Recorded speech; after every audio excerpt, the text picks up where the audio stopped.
La liste des produits cotés à la bourse des produits de base au Ghana s'allonge. Au maïs, au sésame, au soja et au sorgho vient s'ajouter le riz. La nouvelle opération fait donc de cette céréale la 5e denrée agricole cotée sur cette place boursière. Avec l'entrée de la matière première à la bourse des produits de base au Ghana, les producteurs bénéficieront notamment du système de récépissé d'entrepôt de la bourse afin de stocker leurs marchandises contre un document pouvant servir de garantie pour obtenir des prêts bancaires. Les autorités entendent ainsi réduire les pertes post-récolte liées aux mauvaises conditions d'entreposage et contribuer en outre à l'amélioration des revenus des exploitants en facilitant la commercialisation du produit.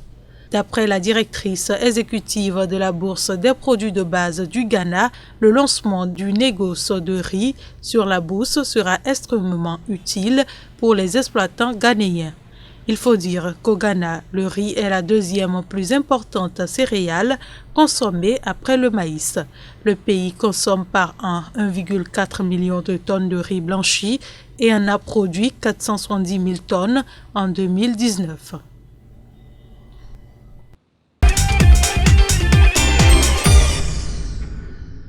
11,64 millions de dollars américains, c'est le montant du don que le conseil d'administration de la Banque africaine de développement a accordé à la Guinée afin de mettre en œuvre le projet d'appui à la mobilisation des ressources internes et à la formalisation des entreprises. Ce soutien financier devrait permettre une hausse de la pression fiscale de 13,5% en 2019 à 15% en 2024 d'une part et l'augmentation de la part des entreprises exerçant dans le secteur formel d'autre part. Pour atteindre cet objectif, le projet d'appui à la mobilisation des ressources internes et à la formalisation des entreprises va contribuer à la mise en œuvre de la réforme fiscale et celle du nouveau cadre organique de la Direction nationale des impôts au renforcement des contrôles et audits des recettes fiscales et douanières, à la digitalisation des déclarations et paiements des impôts et taxes, ainsi qu'à la hausse du nombre d'entreprises formalisées par an à l'agence de promotion des investissements privés à travers la déconcentration des services de l'agence et des formations auprès des opérateurs économiques.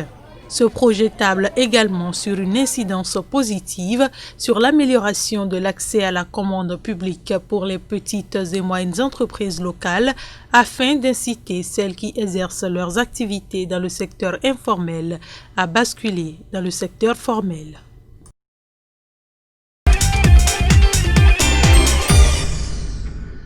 La Banque mondiale va décaisser 1,5 milliard de dollars en faveur du Nigeria.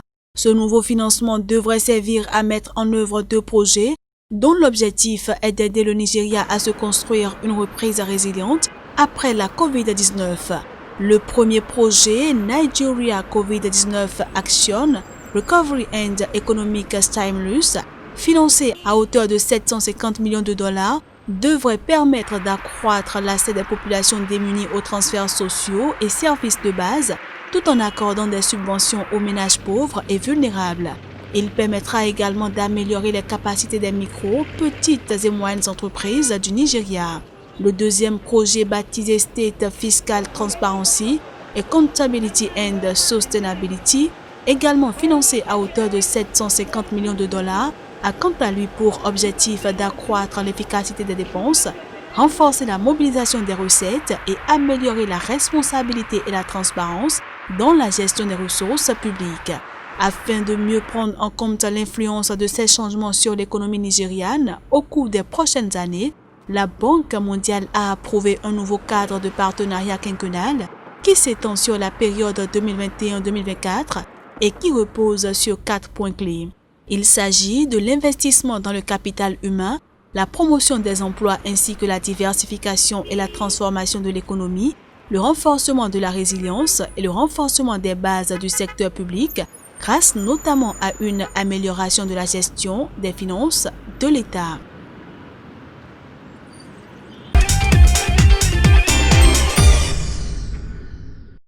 L'État d'Akwa Ibom au Nigeria a annoncé avoir obtenu le feu vert du Conseil exécutif fédéral pour la construction d'un port en eau profonde. Le projet qui a vu le jour il y a plus d'une dizaine d'années a été retardé à plusieurs reprises, notamment en raison des barrières administratives. Un consortium réunissant Bolloré Port et Power China International Group a remporté en novembre 2018 l'appel d'offres international pour la construction de cette plateforme portuaire. Selon les termes de l'accord, le consortium sera chargé de développer et d'opérer le port pour une durée de 50 ans aux côtés des autorités portuaires du gouvernement fédéral du Nigeria et de l'État d'Akwa Ibom. Les travaux prévus comprennent le dragage d'un chenal de plus de 20 km avec 18 mètres de profondeur, la réalisation d'une digue de 1100 mètres et la construction de plus de 2500 mètres de quai pour l'ensemble des activités. Avec un tirant d'eau de 16 mètres, le nouveau port pourra accueillir des navires de grande capacité et traiter à terme plus de 2,24 millions d'équivalents 20 pieds par an. Il faut dire que le Conseil exécutif fédéral a également approuvé la construction d'un port en eau profonde à Bonny, dans l'état voisin de Rivers, en octobre dernier.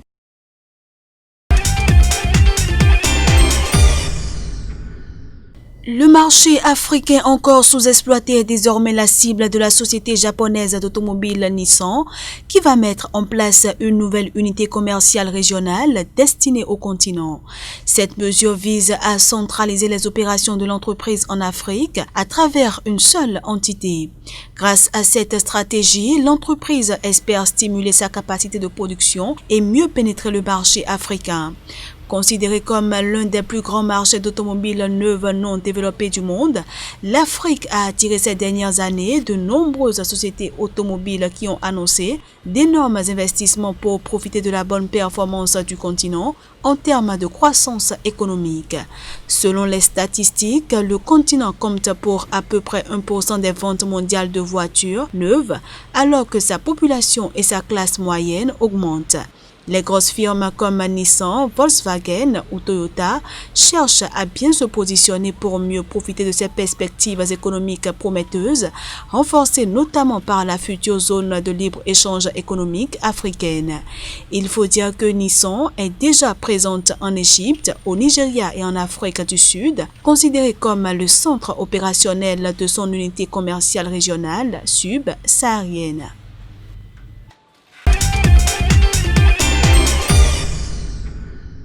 Un encours de 900 700 000 $ prêté aux sociétés parapubliques est devenu une source de préoccupation pour des banques au Kenya dans un contexte économique négativement marqué par les effets de la Covid-19. Ceci ressort d'un rapport publié par la Banque centrale du pays qui indique que le niveau élevé des engagements à long terme par rapport à la faible croissance des actifs suggère que la dette à long terme n'a pas été utilisée pour financer les actifs de ces entreprises publiques, chose qui limite la productivité, la capacité d'expansion et la rentabilité de ces entreprises publiques. Les banques ont eu du mal à recouvrer leurs dettes auprès des sociétés d'État en faillite en recourant aux commissaires-priseurs et en plaçant certaines d'entre elles sous séquestre pour obtenir le remboursement de leurs prêts. Le secteur bancaire kényan a commencé l'exercice 2020 avec un encours de créances douteuses de plus de 311,8 milliards de shillings, dont à peine les 2 tiers étaient provisionnés. Il faut dire que les banques qui se sont montrées entreprenantes avec les sociétés parapubliques sans suffisamment de fonds propres pour se couvrir sont les plus en difficulté.